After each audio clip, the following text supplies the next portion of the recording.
மகர ராசியில் பிறந்தவர்களுக்கு இன்றைக்கி எப்படி இருக்க போகுது அப்படின்னு பார்த்தீங்கன்னா, ராசியில் செவ்வாய் சுக்கிரன் லட்சுமி கடாட்சம் நிறைந்த ஒரு நாள். ரியல் எஸ்டேட் பிரமுகர்களுக்கு இன்றைக்கி ஒரு திருப்பு முனையான ஒரு நாள். ஏதாவது ஒரு தொழில் அமையும்.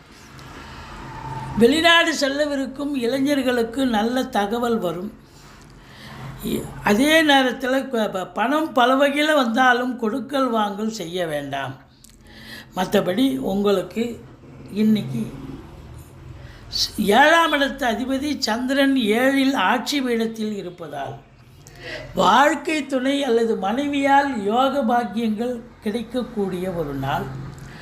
வெளிநாடு செல்லவிருக்கும் அன்பர்கள் உங்களுடைய தாஸ்தாவேஜுக்களை சரிவர எடுத்து செல்லுங்கள்.